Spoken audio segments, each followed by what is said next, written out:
All right, looks like my screen is up. So I'm going to go ahead and get started. Again, this is AI for Java developers. We're going to use Spring AI, but I'm going to kind of talk about some concepts at a high level. So I hope this will be helpful to everyone. A little bit about me. I'm a Spring developer advocate for Broadcom. You can learn more about me at danvega.dev. I am a Java champion, a soon to be author. I just have a few slides here, and then we'll get into some code. No, we don't have a lot of time here. So if you're on the O'Reilly platform, I have a book coming out with my friend Nate Shuda on the fundamentals of software engineering. You can check it out. But the topic at hand is Java and AI. And I want to start here because a lot of the discussions around AI happening have been with the Python space. And rightfully so. There's a lot of really great frameworks, a lot of really great projects in the Python space for everything, right? But for a lot of the things that we've been doing over the last couple of years has been building up these large language models and using machine learning and data science. But now we're at the point where all of the languages out there are now consumers of these large language models. And because of that, any language can talk to these large language models. They'll have REST APIs. You can talk to it through an endpoint. So Java is uniquely positioned because when it comes to Java, there's a great opportunity here. And Java powers 90% of Fortune 500 companies' backend systems. So when you go into the enterprise, Java is everywhere. And now AI capabilities are now expected in enterprise applications. So Java is uniquely positioned to be front and center with these AI generated or AI capabilities. Java developers have a unique market advantage with these AI skills. You've probably heard, over the last year or two, some of the different use cases. We'll talk about these. Being able to kind of process documents, go over documents, your internal documents, get extract knowledge out of them. The general chatbot that we've seen, right? Like being able to provide intelligent customer service automation. One thing that I've really enjoyed lately is obviously the code generation out there, the IDEs that are doing all these really cool things, but really being able to like build these kind of developer productivity tools. So I find myself building a lot more tools for myself to kind of solve my own problems. So that's been a lot of fun. And then in the enterprise, kind of predictive analytics with your enterprise data. I want to start here with Java, right? Before we even get into Java, really. If you go sign up for something like OpenAI to get an API key, to use one of their foundation models like GPT-4o, you can actually write an application that just curls the endpoint. So here we have an API key. We curl the endpoint /chat/completions. We pass in a prompt, and what we get back is a response. There's some metadata around this. So, like, what model are you using? Here's the response, that little content string there. And then there's usage like tokens, prompt tokens, completion tokens, total tokens. What are those? We heard about some of those in the last talk. I'll kind of talk about those again here. But this is kind of the response that you get back from an API. And we can do this in Java too, right? So we can go ahead and use JDK 11's HTTP client. Similarly, we just create a post to that completions endpoint, and we get a response back. And so if we can do this, whether it's within a bash script or within Java, then why do we need anything else? And the reason for this is as we start to build these real world applications, we're going to run into some unique problems that we need to solve for. And you can solve for them on your own, or you can let a framework kind of do some of the heavy lifting for you so you can focus in on the task at hand. So things like LangChain4j, things like Spring AI, they are much more than a facility for making a REST call to an endpoint. If that's all you needed to do, we wouldn't need something like this, right? And again, I'm going to show you Spring AI. We've heard from a lot of folks on LangChain4j. I just want to make it abundantly clear that like we are past the building up these large language models. We are now consumers of them. So however you're consuming them, great. Spring AI is one avenue to do that. So I'll just quickly tell you about Spring AI, one slide, and then we'll dive into some code. So Spring AI for me, I have AI for Spring developers, but really it's AI for Java developers. The same way that I got into Spring in the first place was Spring allowed me to like build these enterprise applications, right? It gave me a framework. It gave me the infrastructure for building these, so I can kind of focus in on the task at hand.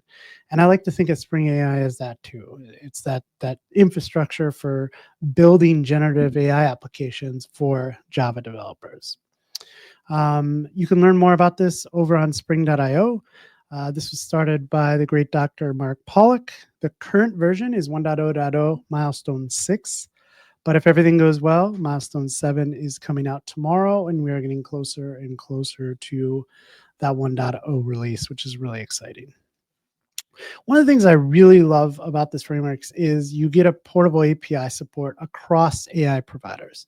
You probably noticed there's tons of different providers out there, whether it's OpenAI or Anthropic or Google or Microsoft, right? We have like all of these different providers out there, all these different models. And we don't want to write code to specific models because models are changing all the time. And next week, the best model that is going to win all the benchmarks is probably going to come out, right? So we have this ability to write code to an interface. There's a chat client. We'll see an example of it. But that allows us to write a portable API. So we don't have to write specific code to specific LLM. So if you need to switch out a large language model, you can just switch it out and use that. So that's really nice. We'll see an example of this, but there's times when you may want to make a blocking call where you just need a simple response. But there are times when you want a streaming response, like when you're on a chatbot, right? When you're on ChatGPT, you don't want to wait for that entire response to come back. You get that immediate feedback as it starts streaming that back to you. And this was inspired largely by some Python projects like LangChain or Llama Index. So that's all I got for slides. I want to take a look at some code. Before I do, I want to talk about a couple concepts that we heard in the last talk, and that I just kind of, I think, kind of reiterate in what these things mean because they become very important. So one of which is the context window. So we hear this word, the context window. This refers to the amount of text or tokens that a model can see and consider at one time when generating a response. So we have this context window. There are these different types of messages that you can send. And I'll come back to this, but I want to go over to something like ChatGPT and say, let's ask it a question. How many episodes of Daredevil Born Again are there? So as we type this out, that message that I just sent was the user message. So there's a user message. What came back from the LLM is the assistant message or the response. So these are starting to fill up the context window, but how are they doing that? I'm going to copy that user message that I had. There's a bunch of tools out there that can do this, but these tokenizers let you kind of get a window into what a token is. And so if we go ahead and paste some text in here, if we look down here, the token roughly translates to 3/4 of a word. So 100 tokens is roughly 75 words. And as we paste this text in here, we can see how the large language model broke this down into different tokens. So this is a good way to kind of visualize that. But our message was part of that context window, but so was the response that the system sent back to us. So if we go ahead and put this in here, we now see that we're at 117 tokens. And as we're chatting back and forth, we start to fill up the context window. And this becomes important for a couple of reasons.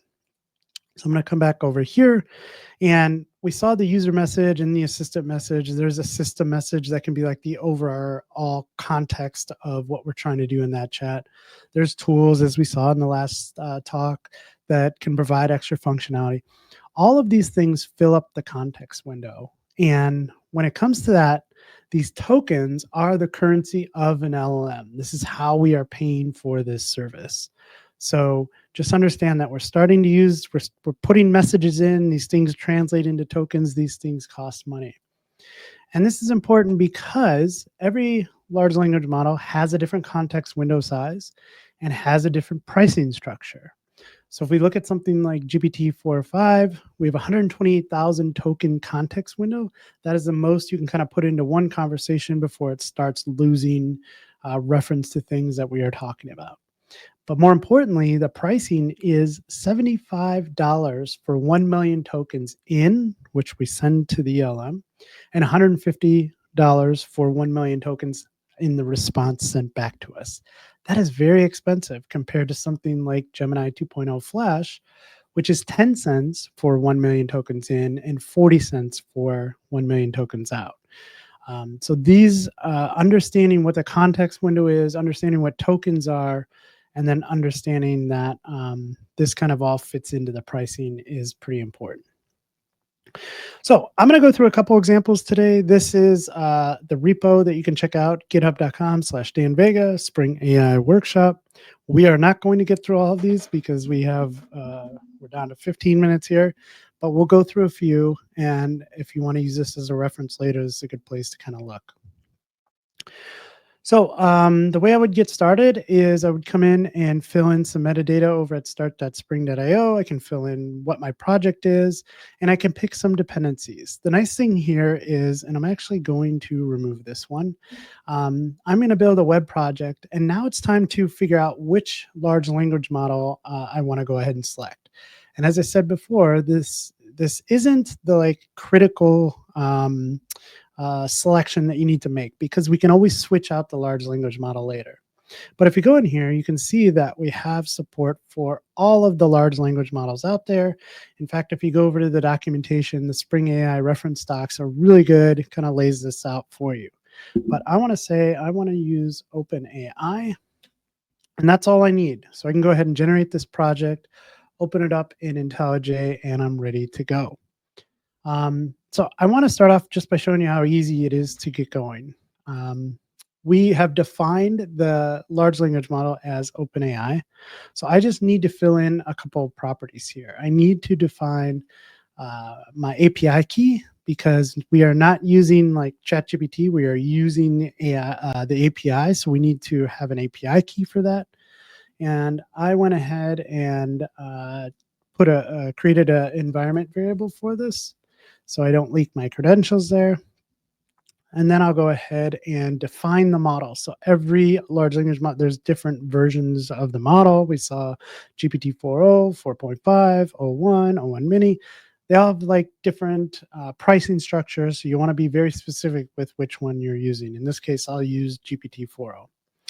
There are more things that you can configure, but this is all you need to do to get up and running. So with that, I'm going to go ahead and create a new chat controller. So I'll do this. This is a REST controller, and we're going to get an instance of the chat client. So chat client, and this is going to get configured for us. So we'll use this builder pattern. Builder.build, and we can configure some other things on this, but I'm not going to now. But again, this is the interface. So there is an interface. There's a chat client here. There's a default chat client that gets created for us, and this will get auto-wired in for us. So again, if we were to go in, change the large language model to something like Anthropic's Sonnet 3.7, this code is not going to change, just the configuration underneath the hood is. So I'm going to create a simple get mapping here to /chat, and this is going to return a string. And all we're going to do to get started is use that chat client. So I could say chat client.prompt. I can give it a prompt like, tell me an interesting fact about Microsoft. And we can go ahead and use the blocking call. So in this case, I'm expecting a simple response, so I don't mind that it's blocking. We'll see an example of a streaming response in a second. And then there are different response type I could get back. If I wanted to get a lot of that metadata that we saw earlier, like how many tokens are being used and some other things on the response, I can call chat response. But in this case, I just want the string response. So I'm just going to return the content. And that's all there is to it. I'm ready to go. I'm going to run this application. Hopefully, if nothing is running on 8080, we should be up and running. And we are. So I can go over to a terminal and I can just send a GET request to localhost 8080/chat. And we will see a response here. So an interesting fact about Microsoft is that it was founded in April 4th, 1975 by Bill Gates and Paul Allen. I'm not going to read the whole thing, but you get the idea there. So that's it. That's how easy it is to get up and running with Spring AI and talking to a large language model. Now, I mentioned that this is a blocking call. What if I wanted to have a better user experience? So when I go to ChatGPT and I type in a prompt, I immediately start getting some feedback, like some response coming back to me. And if I have larger responses, that would probably be a good idea. So I'm going to call this stream. I'm going to create another method here. I'm going to do something similar to this, but instead of calling call, I'm going to call stream. Yes, this is going to break, but that's okay. And I'm going to say, I'm visiting Atlanta, Georgia. Sorry. Give me 10 places I must visit, right? So the only thing that changes here is now we are not just returning a string, we are returning a flux of strings. So I am going to go ahead and rerun this. And again, we're going to come over to the terminal. This time, I am going to use the stream. So we get that streaming response back. And I'm going to call stream. And now you'll see immediately I start getting responses back. So we have support for both blocking calls and non-blocking calls where we can start to stream the responses back. Again, this is pretty important when it comes to user experience and you're doing something like a chatbot, right? So those are my two examples that we get to live code together. Again, because we're short on time, I'm going to show you some code from that repo that I showed you earlier, but you can go ahead and go through this on your own. The other thing I want to talk about that I think is pretty important is something called structured output. And I'm going to go back to the browser for this. So here I am over on Google's AI Studio, and I want to go ahead and ask it a question. Please name all the teams in the NBA, right? So I'm a big basketball fan. Tell me all the teams in the NBA. Oops. And if we do that, it's going to, oh, I think I have, yeah, I have like a, I don't need all that on there, but I have no idea what that response was going to be. It could have just like put them in a string. It could have done what it did here and list them out by conference and division. If I'm just kind of chatting with a large language model, I don't really care what the output is. But when I'm working in an application, output really matters to me. And so because I want to take that output and probably turn that into some type in my application, right? So all these large language models have a way, well, not all of them, but a lot of them have ways to structure the output. So here in AI Studio, it gives you the ability to come in here and say, okay, how do you want this structure outputted? So I could say I want a property called teams that is going to be an object, and this is going to be an array of object. And I could say team name is a string, and city that they play in is a string. So now if I save this and ask the same exact question, instead of getting some random response, I am getting a structured output here. I'm getting an array of teams with the city and the team name in them. So now if I know that that's coming back, I can work with that type in my system. So again, as I said before, each of the large language models kind of handles structured output differently. But Spring AI actually handles all of this underneath the hood for us. So I want to see an example of this. So I have this Git mapping. And if I were to call it unstructured here, I said, what's a good vacation plan while I'm in Montreal, Canada for 4 days? again, we really don't know what it's going to send back to us. It can just send back a whole bunch of gibberish. It could send back in whatever response format it wants. But in this case, I'm saying the same thing, but instead of saying just give me that string content back, I'm saying turn that into an entity. And that type is itinerary. And an itinerary has a list of activities. An activity is made up of an activity, location, day, and time. So I'm being very specific with what I want back. Underneath the hood, Spring AI will take that kind of JSON schema, send that along in the request in the user message, and say, this is what I want it turned into when you come back with it. So if we go ahead and run this again, oops, we are over here running that one. Let's run this one. And then what I can do now is go ahead and, what was this? Vacation structured. So if I say 8080 vacation structured, instead of just getting some random things back, we're actually going to get this itinerary, which has a list of activities. We'll just wait a second.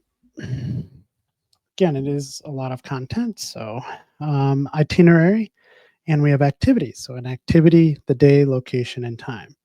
So when we are working in, this is one of the problems I was talking about before. Like, yes, you could just call a REST endpoint, but then you'd have to like figure out how structured output works in that particular large language model. Then you'd have to use something to kind of deserialize that into a type. We're kind of handling that for you underneath the hood. So all you do is pass it a type. Now you have a type that you can work with in your application. So structured output is one of those things that you have to deal with. Another is we've been talking a lot about text, but a lot of these large language models support different modalities. So it can support images, audio, video, etc. So I have an example here, and I have this image.